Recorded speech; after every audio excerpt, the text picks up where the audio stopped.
be sure to go to flipsidegaming.com and use promo code 6 for 10% off on orders over $10. They're also doing pre-orders for M21 and Jumpstart. Check them out. Also, shut up. Also, check out the Grizzly Gentleman and use the same promo code for 10% off at checkout. All right, what's up, Planeswalkers? I keep forgetting to modify my key shortcuts. Shut up. I can speak English. What's up, Planeswalkers? Six back with some more M21 spoilers. Woo. All right.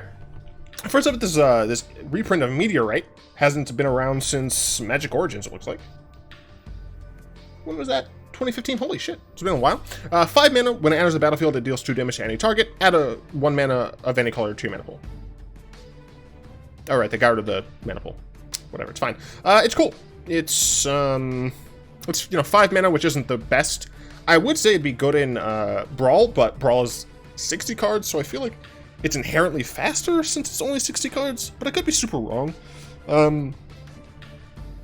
Excuse me. But with Ramp being the way it is, maybe to see some play in Brawl. Garrick's Mega Beef Backside. Clapping them cheeks. 3 mana enchantment. When it enters the battlefield, if you control a creature with power 4 or greater, draw a card. Creatures you control have trample. Whenever a creature with power 4 or greater enters the battlefield under your control, draw a card. This is fantastic in Mael. Right now, the card that I've been using is Elemental Bond. And this one has a lower restriction. It's power 3 or greater. But it doesn't have all the extra stuff.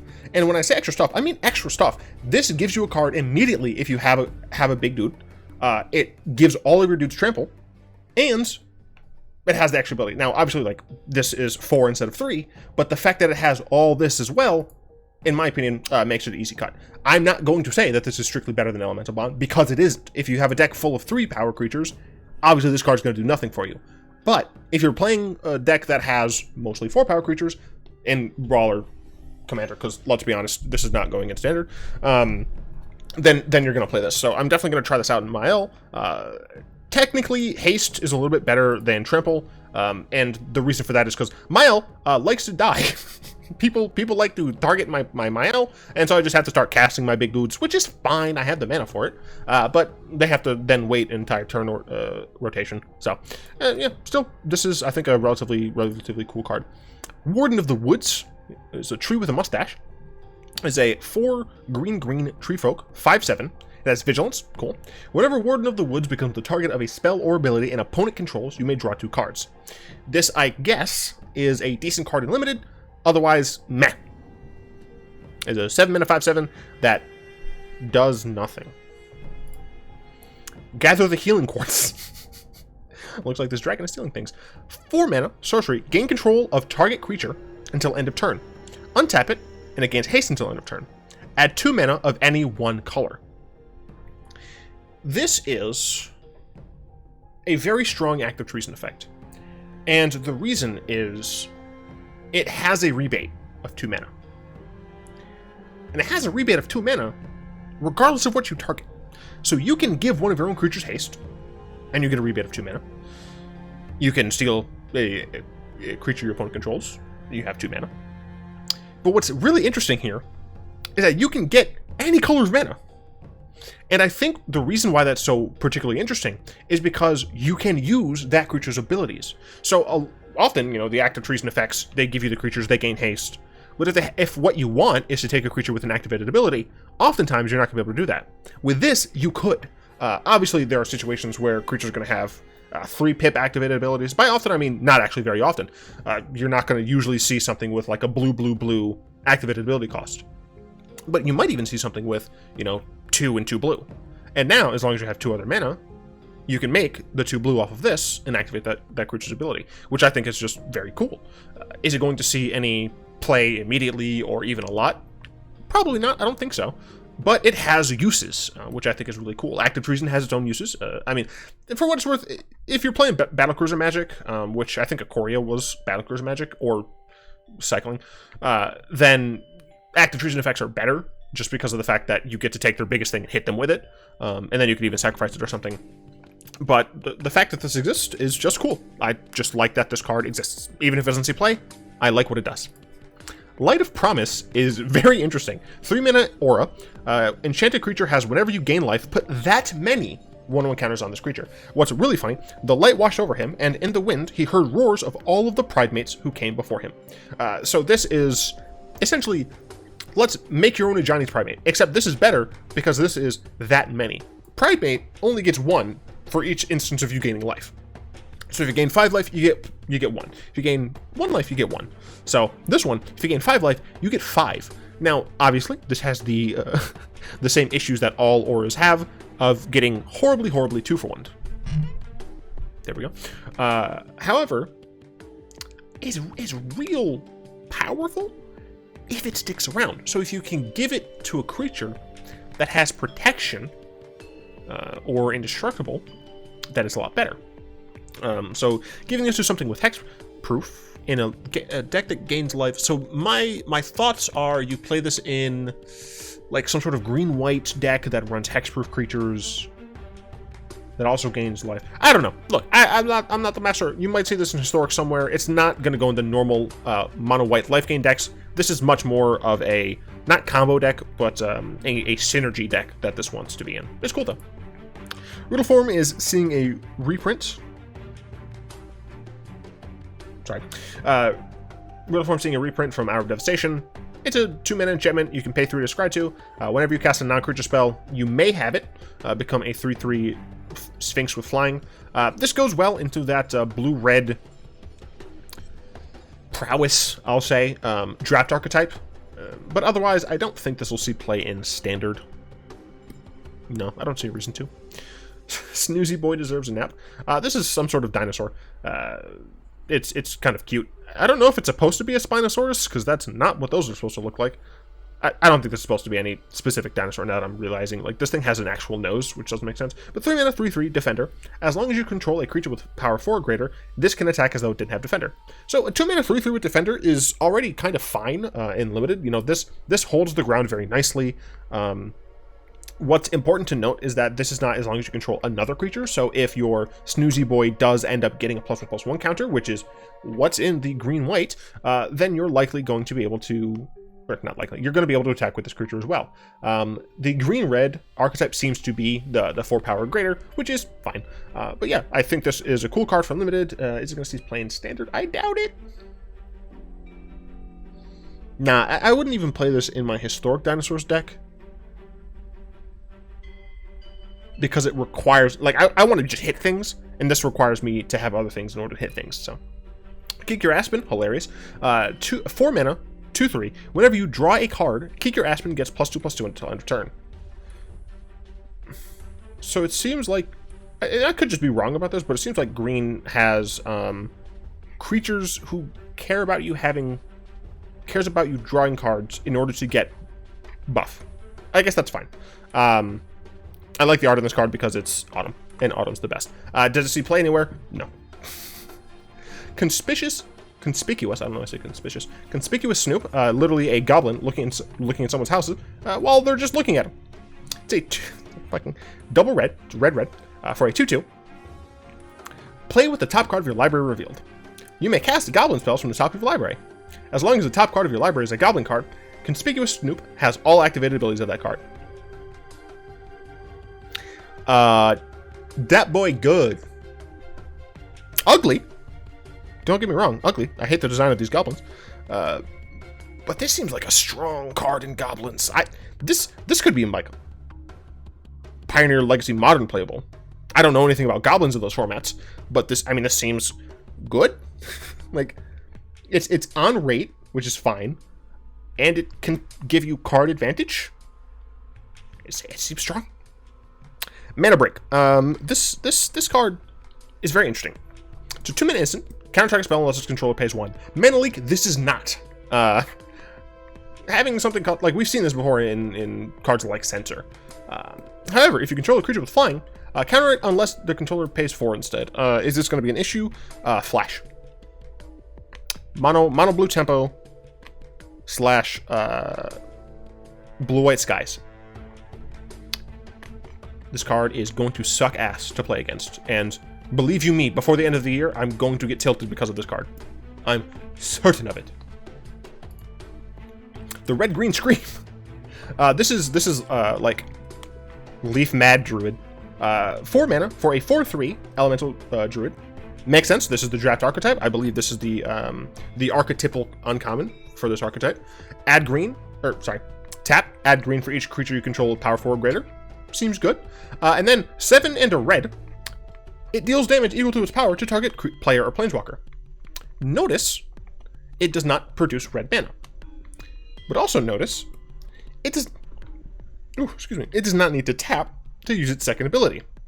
So if you have a single open red source, which I assume you're going to because this costs red in its mana cost, then you can tap it, get a bunch of red from your big dudes, and then you just dome someone. It can't kill creatures. I don't see why not, but who cares? You just go ahead and right to the dome. It's, 8 mana to deal 4 damage. Doesn't seem like a lot, but considering limited, this is a repeatable mana sink that, if nothing else, you can use at end of turn to hit someone for 4. Like, hit your opponent for 4. This is a creature that does not need to attack in order to do its damage, which is, I think, very strong. Frantic Inventory. This is similar to... Nah, damn it. There's another card that's like this. Control C. O. Hey, accumulated knowledge. There we go. So yeah, there's this, then there's Take Inventory, and now there's Frantic Inventory. So, draw a card, then draw cards equal to the number of cards named Frantic Inventory in your graveyard. Notably, this is the exact same thing. This, though, is not. This draws cards for all graveyards. However, this lets you have more versions of it. All of these are commons. All of these can be played in Pauper, which is fucking hilarious. That said, is this going to see play? I don't see why not. Oh! I see the difference now. This is an instant. This is a sorcery. This card's going to see play. The first one is bad. Like, it's just a cantrip. The second one is pretty good. The third one is nuts. If you get to cast the fourth one, that's pretty good. Transmogrify is it's polymorph. Exile target creature. That creature's controller reveals the top reveals cards from the top of their library until they reveal a creature card. That player puts that creature card or puts that card onto the battlefield, then shuffles the rest of their library. So what's cool about this is this is just extra copies of Luca. You play a bunch of tokens, you play Transmogrify and Luca, and then you play big dudes, and then you get rid of your dudes, and you get Ulamog or something. Obviously, it doesn't gain haste. You can get something that does gain haste, like Yidaro, which in my opinion is like the best way to play a card like this. But this is I'm pretty sure it's like exactly the same as Polymorph. Oh, this destroys a creature, and it can't be regenerated. So it's different in that it's better. Wait. Oh, never mind. Polymorph. So, okay. It's better because it can be removal, right? This can get rid of something. This can't get rid of indestructible creatures. It does say it can't be regenerated, but if a creature is indestructible, it doesn't matter. And the controller still reveals cards because it's not an intervening if. So it's not if that creature is destroyed this way, then they do this. However, it does mean you can't do that on your own creature. So if you have an indestructible creature and you polymorph on it, you don't actually have to destroy the creature. You can still get it. And I'm sure they have this down here. If the target creature has indestructible, it's still a legal target. It just isn't destroyed. The rest of the effects happen as normal. So they're very slightly different. But I still like the fact that this exists because it makes sense in red. Fiery Emancipation. So we're just doing triple everything at this point. We got Nyx Bloom Ancient. We had triple something else in this standard set, I think. I just don't remember what it is. But yeah, 3 trip red. If a source you control would deal damage to a permanent or player, it deals triple that damage to that permanent player instead. It costs 6. Makes sense. Imagine playing this in Perforos. Holy shit. I'm going to play a creature. I'm going to deal 6 damage to all you fools. I'm scared. I like it. It's a cool card. It says triple on it, and that's cool. Sure. I hate you. Gavin Arsonist is a reprint, and it is another card that you can put into Sakdos. It is similar to Footlight Fiend. Except, I guess this is also a goblin, which means that this can go into historic goblin decks. So that is something I didn't think of. Heartfire Immolator. I believe that's a human? When I first saw this, I legit thought these were hairy legs. I thought this was Satyr. Awkward. 2 mana, 2/2. Prowess. Pay a red, sacrifice it. It deals damage equal to its power to target creature or planeswalker. It seems fine. You can deal some nice... Like, if your opponent has a planeswalker, for example, you attack in, you could even use something like Infuriate to make this even bigger. And then you get rid of this to also kill the planeswalker. It's fine. It's also, like, fine and limited. You know, it's a bear with upside. Yeah, bear with upside seems fine. Helps against blocks. You know, if you attack with a 2x first strike or something, and they block with an X4, then you can kill the X4. So yeah, sure. Hellkite Punisher, 7 mana 6/6 flying dragon with fire breathing. That's about it. It's still probably going to be pretty fine in sealed as the top end of your curve. Don't know what this is saying. Garrick's little friend, 5 mana 7/3 beast. So, obviously, Liliana. A Grand Calm. I can't. Bruto e da pra sentir. Criatura Besta? I want to say that this is Portuguese, but it very well could be Spanish, and I just don't know any of these words. This is big. I want to say this is Master. I want to say this is when, or like, or how. I don't know the rest of this, though. I think this is supposed to be Brute, like a D-bag. Furious Rise is getting a reprint. It's in Theros, I'm not talking about. Valorous Steed is a 5 mana 3/3 unicorn with vigilance, and it enters the battlefield with a 2/2 knight. I mean, it's 5 power for 5 with a vigilance across 2 bodies. It seems like a reasonable card in limited. It's a little too gold for me, but whatever. And last, but certainly not least, is Garrick, what I assume to be liberated. I assume that's what it says. Or as they say, Garrick, he common. 2 green for a foil loyalty Garrick. Another 4 mana walker, cool. +1, up to 1 target creature gets +3/+3 and gains trample until end of turn. -2, create a 3/3 green beast creature token. Then if an opponent controls more creatures than you, put a loyalty counter on Garrick. Okay, it comes at a rebate if your opponent has more creatures than you do. But if they have more creatures than you do, that means Garrick is probably still going to get hit. -7, create an emblem with, at the beginning of your end step, you may search your library for a creature card, put it in the battlefield, then shuffle your library. That's Strunk. What's very cool is that with Doubling Season, list immediately ultimates. I don't think I have enough good creatures in my Chromat deck to play this, though. The +1 feels very, very saddening. Because obviously on an empty board it does nothing. I mean, he can protect himself with a -2, but the +1, it doesn't protect them, fam. This might still be good enough in Mono Green Stompy. Because, you know, just hucking trample onto your Still Leaf champion, historic, is possibly fine.